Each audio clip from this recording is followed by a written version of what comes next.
ظالموں محبوب کا حق تھا یہی، عشق کے بدلے عداوت کیجیے۔ محترم سامعین اکرام، آج میری تقریر کا عنوان علامات مصطفیٰ مصطفیٰ ہے۔ انشاءاللہ کوشش کروں گا اس تقریر میں اس موضوع کے مطابق آپ کو میں چند ضروری پیغام قرآن و حدیث کی روشنی میں آپ کے حوالے کروں۔ آپ بس اپنے ذہن کے حاشیے میں نوٹ فرمائیے۔ رب تبارک و تعالی قرآن عظیم الفرقان حکیم میں ارشاد فرماتا ہے، لا تجد قوما یؤمنون باللہ والیوم الاخر یوادون من حاد اللہ ورسولہ ولو کانوا آباءهم او ابناءهم او اخوانهم او عشیرتهم اولئک کتب فی قلوبہم الایمان۔ تم نہ پاؤ گے ان لوگوں کو جو یقین رکھتے ہیں اللہ پر اور اپنے پچھلے دنوں پر کہ دوستی کرے ان سے جنہوں نے اللہ تبارک و تعالی اور اس کے رسول کی مخالفت کی ہے، اگرچہ ان کے باپ یا بیٹے یا بھائی یا رشتہ دار یا کنبے والے ہی ہو، جن کے دلوں پر رب تبارک و تعالی نے ایمان کو نقش فرما دیا ہے۔ محترم سامعین اکرام، اس آیت مقدسہ میں رب تبارک و تعالی اپنے نیک بندوں کے بارے میں، اپنے مومن بندوں کے بارے میں، اپنے قابل بندوں کے بارے میں ارشاد فرمایا ہے کہ جو لوگ اللہ اور اس کے رسول سے محبت کرتے ہیں، جو لوگ اللہ اور اس کے رسول اور آخرت کو حق مانتے ہیں، جو لوگ اللہ اور اس کے رسول اور آخرت پر اعتماد کرتے ہیں، وہ کبھی بھی دشمنان خدا اور دشمنان رسول سے تعلق نہیں رکھیں گے، چاہے پھر وہ ان کے کتنے ہی قریبی رشتہ دار کیوں نہ ہو جائے، چاہے ان کے باپ کیوں نہ ہو جائے، چاہے وہ ان کے بیٹے کیوں نہ ہو جائے، چاہے بھائی کیوں نہ ہو جائے، چاہے وہ کنبے والے کیوں نہ ہو جائے، کیونکہ یہ لوگ انہیں سے محبت رکھیں گے جو در حقیقت میں میرے حضور سے محبت رکھیں گے، جو در حقیقت میں اللہ اور اس کے رسول سے محبت رکھیں گے۔ لیکن جو اللہ اور اس کے رسول سے محبت نہیں رکھتے ہیں، جو اللہ اور اس کے رسول سے بغاوتی کرتے ہیں، جو اللہ اور اس کے رسول سے دشمنی کرتے ہیں، یہ لوگ ان سے بھی دشمنی کرتے ہیں۔ محترم سامعین اکرام، رب تبارک و تعالی قرآن عظیم القرآن حمید میں دوسری جگہ یہ ارشاد فرما رہا ہے، یا ایھا الذین آمنوا لا تتخذوا اليهود والنصارى اولیاء بعضهم اولیاء بعض ومن يتولهم منکم فإنه منهم ان اللہ لا یهدی القوم الظالمین۔ اے ایمان والو، تم لوگ یہود و نصارہ کو ہرگز دوست نہ بناؤ، اس لیے کہ وہ لوگ آپس میں ایک دوسرے کے دوست ہیں، وہ لوگ آپس میں ایک دوسرے سے محبت کرتے ہیں، اور تم میں سے اگر کوئی یہود و نصارہ کو دوست رکھے گا تو وہ انہی میں سے ہو جائے گا۔ اور یاد رکھو، اللہ بے انصاف کو پورا نہیں دکھاتا ہے۔ محترم سامعین اکرام، اس آیت مقدسہ کا شان نزول کو دیکھتے ہیں۔ اس آیت مقدسہ کا شان نزول یہ ہے کہ صحابہ اکرام حضرت عبادہ بن صامت رضی اللہ عنہ منافقوں کے سردار عبداللہ بن ابی سے فرمایا کہ میں یہود و نصارہ کو دوست رکھتا ہوں جو بہت بڑی شان و شوکت والے ہیں، لیکن میں اب ان سے دوستی کو ختم کرنا چاہتا ہوں، میں اب ان سے رشتہ کو منقطع کرنا چاہتا ہوں، میں ان کے دوستی سے بیزار ہو چکا ہوں، اس لیے کہ میرے دل میں رسول کی محبت کے علاوہ کسی کی محبت کی کوئی گنجائش نہیں ہے، میرے دل میں رسول کی دوستی کے علاوہ کسی کی دوستی کے لیے کوئی جگہ نہیں ہے۔ یہ سن کر عبداللہ بن ابی نے کہا کہ میں تو یہود و نصارہ سے دوستی کو ختم نہیں کر سکتا، اس لیے کہ مجھے آنے والے حادثات کا گمان ہے، اس لیے مجھے ان کے ساتھ رسول ضروری ہے تاکہ آنے والے وقت پر وہ ہماری مدد کریں گے۔ یہ سن کر حضور نے فرمایا، یہود و نصارہ سے دوستی رکھنا، یہود و نصارہ سے تعلق رکھنا یہ تیرا ہی کام ہو سکتا ہے، عبادہ کا یہ کام نہیں ہو سکتا ہے۔ اسی بنا پر رب تبارک و تعالی قرآن عظیم الفرقان حمید کی اس آیت کو نازل فرما کر لوگوں کو بتا دیا، اے لوگوں، یہود و نصارہ سے دوستی رکھنا یہ تیرے مسلمانوں کی شان نہیں ہو سکتا ہے۔ اسی طرح اعلیٰ حضرت فرماتے ہیں، دشمن احمد پہ شدت کیجیے، ملحدوں سے کیا محبت کیجیے، اور فکر ان کا چھیڑیے، ہر بات میں چھیڑنا شیطان کی عادت کیجیے، اور ظالموں محبوب کا حق تھا یہی، عشق کے بدلے عداوت کیجیے، عشق کے بدلے عداوت کیجیے۔ محترم سامعین اکرام، اس آیت مقدسہ اور اس کے شان نزول سے یہ بات ثابت ہو گیا کہ کسی بھی دور میں، کسی بھی مذہب میں، کسی بھی زمانے میں کسی باطل فرقوں سے اور اسلام کے دشمن سے اتحاد اور اتفاق کرنا، محبت و الفت رکھنا جائز نہیں ہے۔ محبت و الفت رکھنا کسی بھی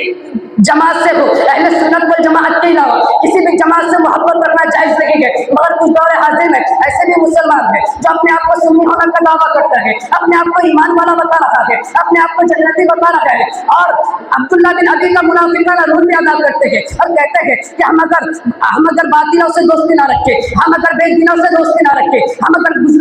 بدینوں سے بد مذہبوں سے دوستی نہ رکھیں گے تو ہمارے کام رک جائیں گے، ہماری कामयाबी व कामरानी में रुकावट पैदा हो जाएगी। मैं कहता हूँ ये उम्र इनके नफ्स का धोखा है, ये उम्र इनके ईमान खत्म होने की अलामत है, इनके ईमान कमजोर होने की दलील है। ऐसे लोगों को हुजूर पाक सल्लल्लाहु अलैहि वसल्लम की तालीमात व अहकामात से इबरत हासिल करनी चाहिए। ऐसे लोगों को सहाबा इकराम की जिंदगी का मुताला करना चाहिए, ताकि इसे मालूम हो जाए कि कामयाबी व कामरानी का दाव मदार किल्लत व कसरत पर मौकूफ नहीं है, ना ही फिरकाए बातिला से दोस्ती रखने में है। रब का इरशाद फरमाने आलीशान है, कमियत अपनी फजीलत गलबत कसीरतम बिल्लाह, 12 कमरों की गाली भाई है ज्यादा गुना पर अल्लाह के हुक्म से। बल्कि मुसलमानों की शान तो यह है कि वो पूरे वक्त दुश्मनाने खुदा और दुश्मनाने रसूल से दूर रखे, उससे किसी तरह का कोई रस्म ना रखे, उससे किसी तरह का कोई ताल्लुक ना रखे। यही मुसलमानों की शान है, इसी में मुसलमानों की कामयाबी है, इसी में मुसलमानों की कामयाबी है, इसी में मुसलमानों की भलाई है और इसी में इस्लाम की सरबुलंदी भी है। मोहतरम सामईन इकराम, इस आयत मुक़द्दसा में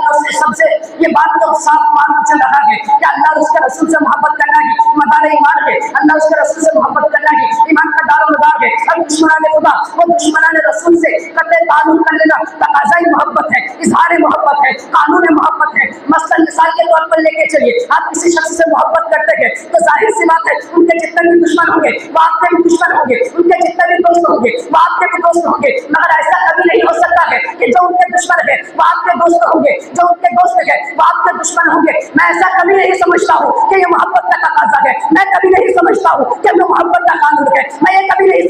समझ सकता हूँ कि मोहब्बत का इजहार है। मोहब्बत का इजहार तो वो है कि उनके दुश्मन आपके भी दुश्मन हो, उनके दोस्त आपके भी दोस्त हो। इसी तरह अगर आप रसूल से मोहब्बत करते हैं, आप हुजूर के मोहब्बत के दावेदार हैं, तो हुजूर के जितने दुश्मन है वो आपके भी दुश्मन है, हुजूर के जितने दोस्त है वो आपके भी दोस्त हो। इसलिए अल्लामा इकबाल कहता है मोहब्बत की मोहब्बत दीन हक की शर्त अव्वल है, मोहब्बत की मोहब्बत दीन हक की शर्त अव्वल है। इसी में हो अगर खामी तो सब कुछ नामुकम्मल है, इसी में हो अगर खामी तो सब कुछ नामुकम्मल है। मोहतरम सामईन इकराम, आज मुतअद्दिद बातिल फिरका इस दुनिया में जन्म ले लिया है और हर एक फिरका जन्नत का दावेदार है, हर एक फिरका अपने आप को जन्नती समझ रहा है, हर एक फिरका अपने आप को मुसलमान कह रहा है। हालांकि मेरे आका हुज़ूर अकरम मुजस्सद सल्लल्लाहु अलैहि वसल्लम ने तो पहले ही फरमा दिया है कि बनी इस्राइल में 72 फिरके हुए, मेरी उम्मत में 73 फिरके होंगे, उनमें से एक जन्नत में जाएगा। आइए इसको हदीस के मुताबिक समझते हैं। हुज़ूर अकरम मुजस्सद इरशाद फरमाते हैं, मिशकात शरीफ जिल्द नंबर अव्वल किताबुल ईमान बाबुल इत्तिसाम सफ़ा नंबर 30 सफ़ा नंबर 15 में फरमाते हैं, वो इन्ना बनी इस्राइल वतफ़रक़त अला 72 मिल्लतन वतफ़रीक़ु उम्मती अला 73 मिल्लतन कुल्लुहुम फिन्नार इल्ला मन वाहिदतन क़ालू मन हिया या रसूलल्लाह क़ाल मा अना अलैहि व अस्हाबी। यानी नबी अकरम सल्लल्लाहु अलैहि वसल्लम ने इरशाद फरमाया, बनी इस्राइल 72 फिरके में बढ़ चुके थे, मेरी उम्मत 73 फिरके में बढ़ जाएंगे, लेकिन इनमें से एक ऐसा फिरका होगा जो जन्नत में जाएगा, इनमें से एक ही फिरका होगा जो जन्नत में जाएगा, बाकी 72 फिरके जहन्नम में जाएंगे। सहाबा इकराम अर्ज़ करने लगे, या रसूलल्लाह या हबीब अल्लाह, वो एक फिरका कौन होगा जो जन्नत में जाएगा? मेरे आका ने इरशाद फरमाया, वो एक फिरका वो होगा जो मेरे और मेरे सहाबा इकराम के तौर तरीके पर चला होगा, जो मेरे और मेरे सहाबा इकराम के नक्शे कदम पर चला होगा, जो मेरे और मेरे सहाबा इकराम के अपने जिंदगी में अपनाया होगा। इसीलिए तो इसी शायद में क्या ही खूब कहा है, तरीके मुस्तफा को छोड़ना है वजह बर्बादी। इसी से कौम दुनिया में हुई बेइख्तियार अपनी, इसी से कौम दुनिया में हुई बेइख्तियार अपनी। और हमें करनी है शहंशाह वफा की रज़ा जोई, हमें करनी है शहंशाह वफा की रज़ा जोई। वो अपने हो गए तो रहमत परवरदिगार अपनी, वो अपने हो गए तो रहमत परवरदिगार अपनी। मोहतरम सामईन इकराम, आपने क्या समझा? हुज़ूर अकरम मुजस्सद सल्लल्लाहु अलैहि वसल्लम ने इस आयत